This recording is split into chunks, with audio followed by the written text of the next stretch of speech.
Welcome back to our Threads of Kindness channel. Today we have a special episode about annoying Karens. Those bossy, troublemaking, self-centered people. If you've ever been in a situation where you've been misled by a Karen or have a bossy manager at work, this video is your calming pill. Get ready for a journey filled with drama and laughter. Let's get started. I work as a bank manager, and as part of my job, I'm expected to dress professionally every day. Suit, tie, the whole 9 yards. It's all about making a good impression after all. But what I didn't expect was that my professional attire would lead to one of the strangest encounters I'd had in a while. It was a Wednesday evening after a particularly long day at the bank. I had spent hours working through a mountain of paperwork, and by the end of the day, I was practically running on fumes. So, on my way home, I decided to stop by the CVS near my apartment to grab a few essentials and hopefully decompress a bit before calling it a night. The store was fairly quiet, which was a relief, and I quickly made my way to the aisles I needed, ticking off items from my mental list. I was almost done when a commotion near the checkout counter caught my attention. Glancing over, I noticed an older woman waving a coupon and talking rather loudly to a young cashier who looked like he might have been hired just last week. The kid had that nervous look of someone still learning the ropes, and the woman was clearly growing frustrated with him. "Why can't you just make this work?" she demanded, holding up her coupon. Her voice had that loud, insistent tone that was hard to ignore. "It's just a discount. You're making this more complicated than it has to be." The cashier looked uncomfortable, glancing down at the register and then back at the woman. "Ma'am, I'm really sorry, but this coupon, it expired 4 months ago. I'm not able to process it in the system," he explained, voice barely above a whisper. The woman's face tightened with frustration. "Ridiculous! That's nonsense. It's only a few months past. Why should that make any difference?" The cashier, obviously out of his depth, looked like he didn't know what else to say. He glanced around, as if hoping a manager might materialize and help him out. Unfortunately for him, the store seemed a bit understaffed that evening, so no one was coming to his rescue. I was about to continue with my shopping when the woman's gaze fell on me. Her eyes lit up, as if she'd just found the solution to her problem. She turned from the cashier and walked briskly in my direction, her expression one of expectation. "You!" she called, pointing at me as she approached. "Thank goodness, someone who looks like they're in charge. Can you do something about this?" It took me a moment to realize she thought I was the manager.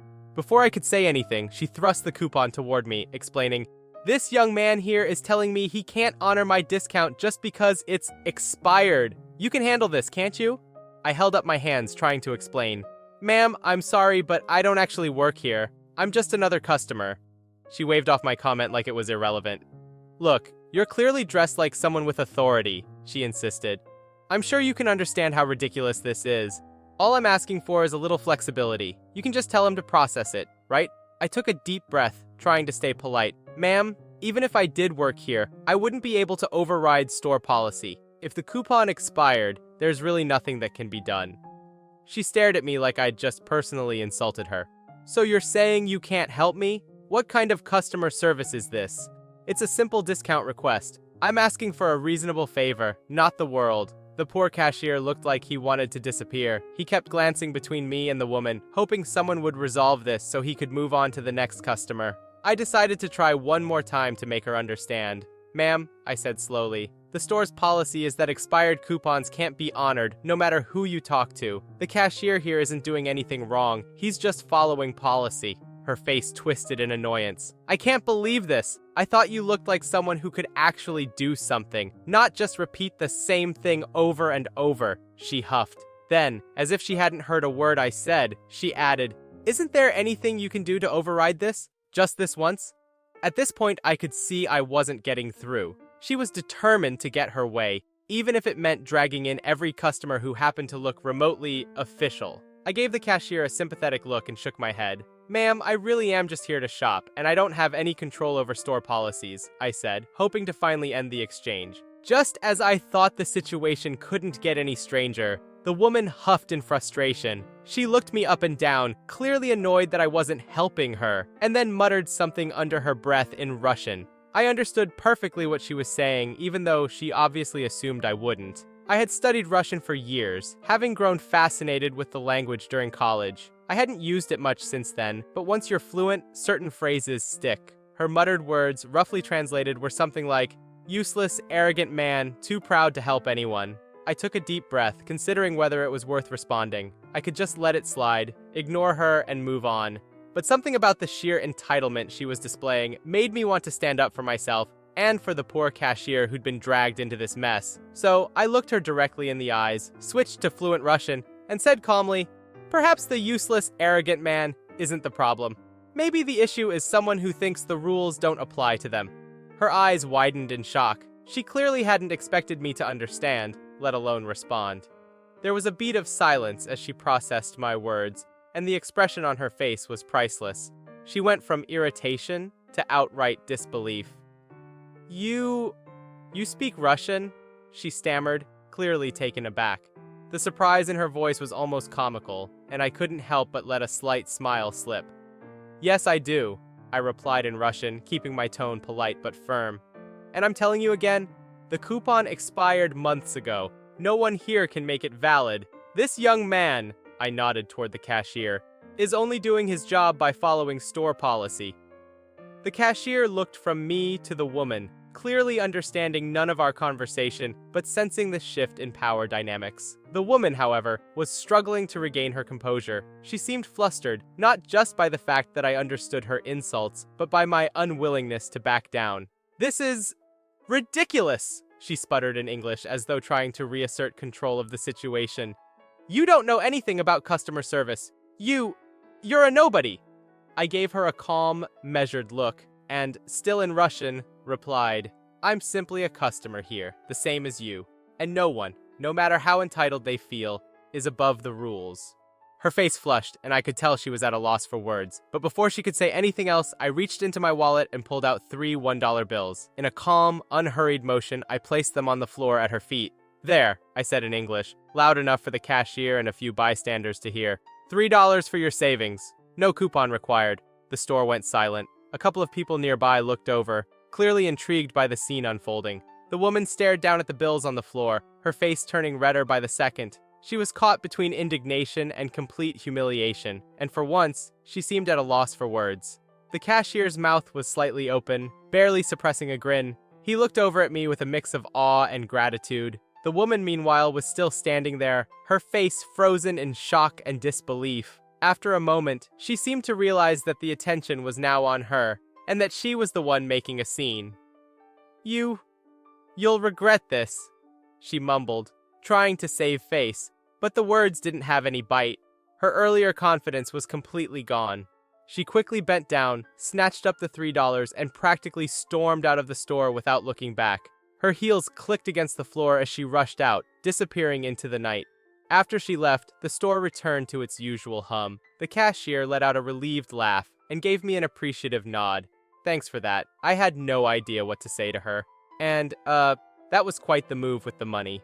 I chuckled, shrugging it off. Sometimes, a little surprise is the best way to handle people like that. As I finished checking out, I couldn't help but reflect on the interaction. I'd dealt with entitled customers before, plenty of them, in fact, at the bank. But something about this woman's sheer disregard for others struck a nerve. Not just for me, but for everyone watching. Once I left the store and got into my car, I thought about the lessons from that encounter. It wasn't about winning an argument or putting her in her place, though it had felt good to finally stand up for myself and the cashier. More than anything, it reminded me of a few important truths. Respect goes both ways, and entitlement doesn't excuse bad behavior. Sometimes people expect the world to revolve around them, that the rules don't apply to them, and that they deserve special treatment. But the reality is that respect and fairness are built on mutual understanding. No one, regardless of their status or needs, has the right to be taken for granted. I've been working as a security guard at this shopping complex for almost a decade now. I've spent countless hours watching over the parking lot, keeping an eye out for any issues, and occasionally patrolling the area around the stores. My job mostly keeps me outside the shops, making sure everything stays orderly, but every now and then, I head inside as a regular customer. One afternoon during my break, I decided to pop into one of the stores to pick up a few essentials. I was dressed in my usual uniform, black polo, security badge, radio clipped to my belt. So I suppose I could see how someone might mistake me for a store employee. But technically, I don't work inside any of the stores. I'm just here to keep things secure outside. Today I was just another shopper grabbing a few things. As I was scanning the shelves for a snack, I heard a polite, quiet voice from the aisle behind me. "Excuse me, young man," an older lady said with a warm smile. She looked like she might be in her 70s, with white hair and a little shaky on her feet. She was trying to reach for a box of cereal on the top shelf, and it was just out of her reach. I smiled back and walked over. "Of course, ma'am. Let me get that for you." I grabbed the box she was reaching for and handed it to her. She thanked me with such a sweet smile that it put me in a great mood, so I didn't think twice about it.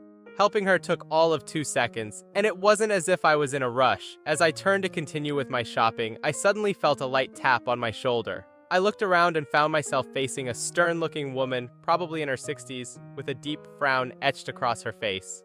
She was clutching her purse tightly and staring at me as though I'd just committed some kind of offense.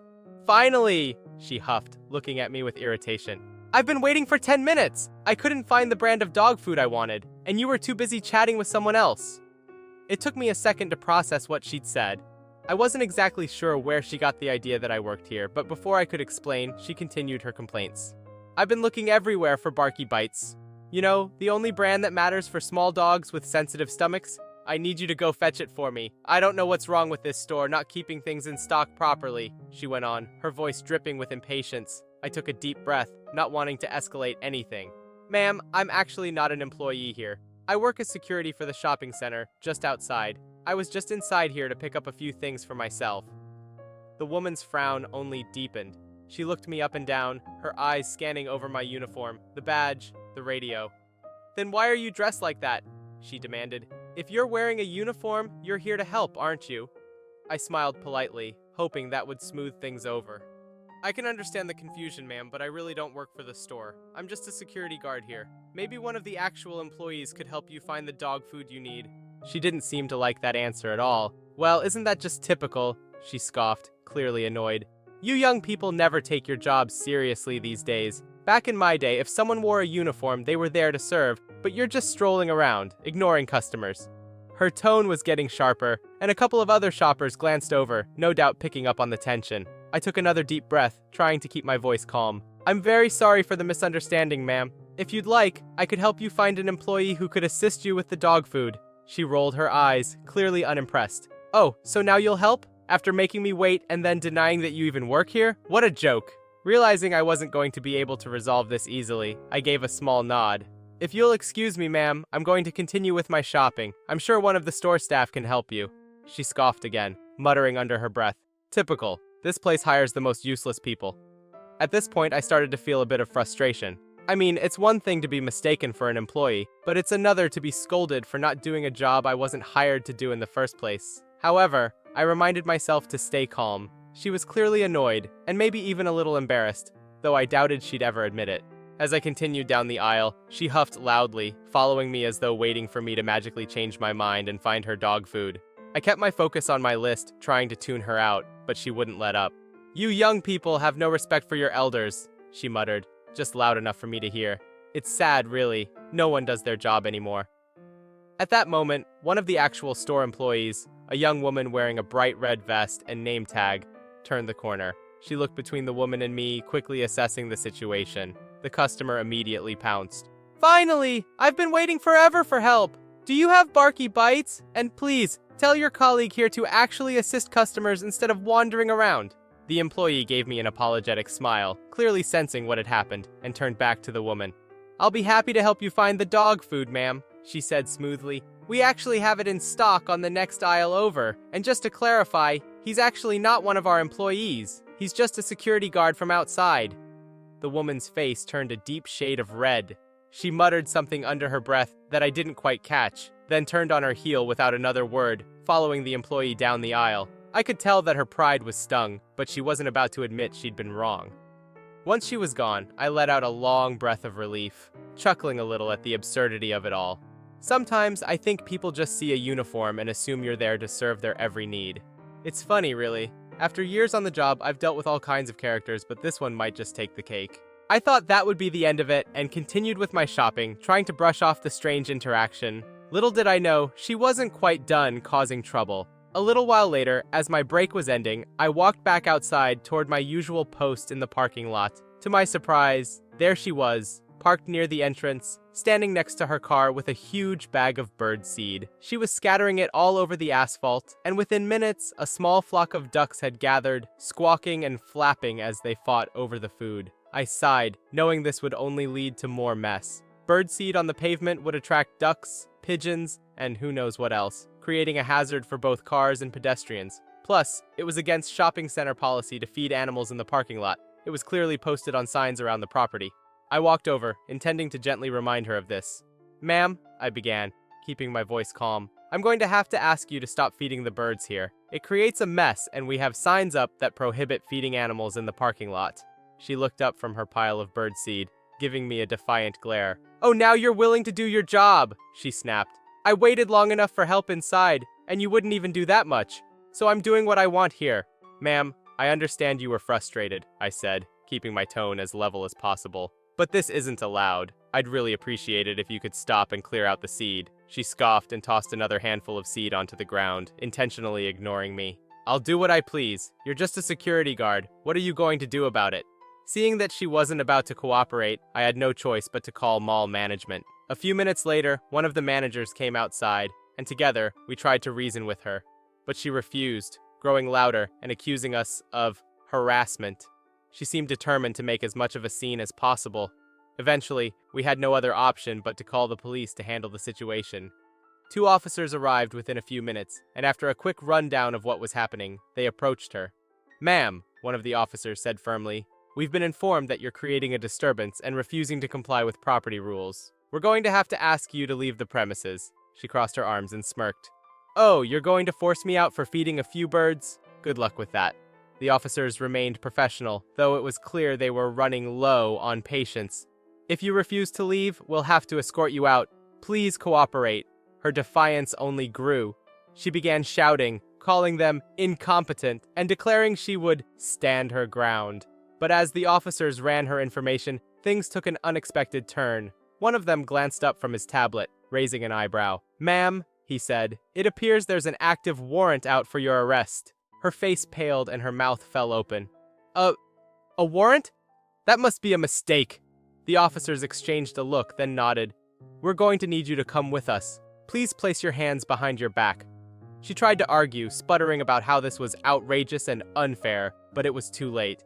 The officers handcuffed her and escorted her toward the squad car. Meanwhile, another officer called for a tow truck to remove her vehicle from the lot, given that she was being taken into custody. As the tow truck arrived, several shoppers who'd noticed the commotion stood nearby, whispering and watching. I'll admit, I felt a strange sense of relief as I watched the tow truck hook up her car. After all the trouble she'd caused, it felt like a fitting conclusion. Once the officers drove off with her in the back seat and the tow truck hauled her car away, the parking lot finally returned to its usual calm. The mess of birdseed remained, but as I returned to my post, I knew the maintenance team would handle that soon enough. Reflecting on the whole incident, I couldn't help but shake my head at the absurdity of it all. She'd come in with a simple request, let her entitlement get the best of her, and escalated it until the situation spun out of control. Her insistence on causing a scene, even after being politely asked to stop, had only led to her own downfall. In the end, the whole ordeal served as a reminder that respect and humility go a long way. Had she treated the staff and officers with basic decency, her day might have ended very differently. Instead, her refusal to accept any boundaries or authority had landed her in exactly the place she'd tried so hard to avoid. I had recently joined this company as an intern in the executive assistant department, eager to learn and apply my degree in business administration. I'd studied hard for years, dreaming of working in a corporate environment where I could gain experience, learn from others, and prove myself. When I got the internship here, it felt like a dream come true. Although I made sure to keep one important detail to myself, I was actually the CEO's daughter. My father and I had agreed that I wouldn't share this with anyone. I wanted to be treated like any other employee, judged by my own abilities, not by family connections. Despite my careful approach, there were still a few people in the office who enjoyed pushing around junior employees. One of them was Mr. Davis, a senior manager with a reputation for being difficult. He had an overbearing presence and often tried to control everyone around him. Today, however, he seemed more agitated than usual. I was at my desk, focused on organizing a stack of documents for a major client presentation scheduled later in the week. Suddenly, the office door swung open, and there he was, storming in with a scowl plastered across his face. In his hands was a stack of papers, which he slammed onto my desk with an exaggerated huff. "Do you realize what you've done?" he demanded, his voice barely restrained. "This is an important client report and you couldn't even get the name right." I blinked, taken aback. I'm sorry, Mr. Davis. I don't understand. I reviewed the formatting and layout of the document, but I didn't enter the client's name. That section was already filled in when I received it. He scoffed, crossing his arms with an air of superiority. Of course you'd say that. Typical for an intern to avoid responsibility. It's always someone else's fault, isn't it? I took a deep breath, steadying myself. I knew I hadn't made any mistake with the names. My task had been strictly to format and polish the report, which had been given to me with the client details already completed by Mr. Davis himself. I double-checked my own work, but I hadn't touched the client names section. Mr. Davis, I assure you I handled only the formatting as you requested, I replied, trying to keep my voice calm but firm.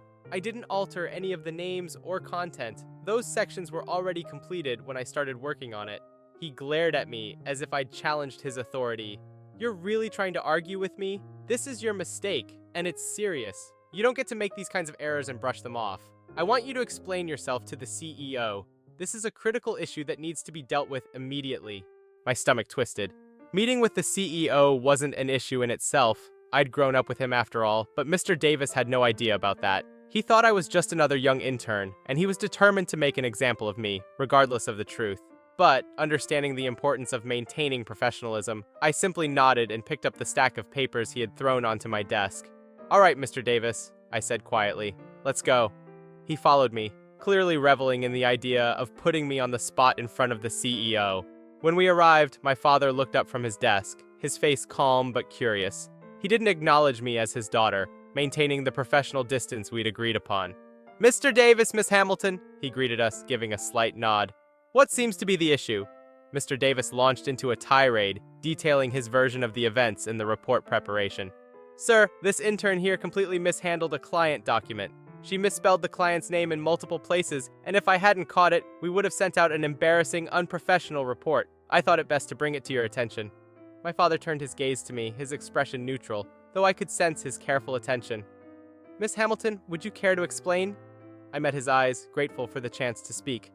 Thank you, sir. I appreciate the opportunity to clarify. I was given the document by Mr. Davis to finalize the formatting, but the client details, including the names, were already filled in when I received it. My role was to organize and polish the layout, not edit content, Mr. Davis interjected, a sneer on his face. Are you seriously implying that I made the mistake? I remained composed, keeping my gaze on my father. I wouldn't claim that, sir. I only want to clarify that I handled the document exactly as requested and didn't alter any names. I take my responsibilities seriously and double-check my work to avoid errors. My father raised an eyebrow, looking between Mr. Davis and me. Mr. Davis, could you remind me who filled in the client information originally? Mr. Davis hesitated, his confidence faltering for the first time. I did, but it was Miss Hamilton's job to review it in detail. Miss Hamilton's job was to format the document, not verify the accuracy of client names, correct? My father inquired, his tone measured. Mr. Davis stammered slightly, trying to regain his composure. Well, yes, but it was her responsibility to check for any inconsistencies. My father paused, then spoke thoughtfully. In that case, it sounds as though the initial error may have been made before the document reached Miss Hamilton. If you entered the client names, then verifying their accuracy falls on you as the original preparer. Mr. Davis's face flushed, clearly not expecting this outcome. He opened his mouth to argue, but quickly realized there wasn't much he could say. Understood, sir, he mumbled, finally dropping his accusatory tone. My father turned to me with a slight nod, a subtle but warm acknowledgement. Thank you, Miss Hamilton. I appreciate your thoroughness. It's clear you handled your portion responsibly. As Mr. Davis and I left the office, he avoided meeting my gaze. I returned to my desk, feeling a wave of relief and satisfaction wash over me. My father hadn't played favorites. He'd simply seen through the truth. And Mr. Davis, realizing he'd lost this battle, left me alone for the rest of the day, no longer looking for someone to blame. It was a lesson in standing up for myself while keeping my cool. Though it would be easy to rely on family ties, I knew the respect I earned today came from my professionalism and honesty. And as for Mr. Davis, I doubted he'd underestimate me again. I remained composed, keeping my gaze on my father. I wouldn't claim that, sir. I only want to clarify that I handled the document exactly as requested and didn't alter any names. I take my responsibilities seriously and double-check my work to avoid errors. My father raised an eyebrow, looking between Mr. Davis and me. Mr. Davis, could you remind me who filled in the client information originally? Mr. Davis hesitated, his confidence faltering for the first time. I did, but it was Miss Hamilton's job to review it in detail. Thank you for joining Threads of Kindness today for these fun stories. We hope you had a relaxing moment with these hilarious situations. If you enjoyed the video, don't forget to like, subscribe, and ring the bell so you don't miss any episodes. And if you have your own Karen stories, share them with us in the comments. See you in the next video.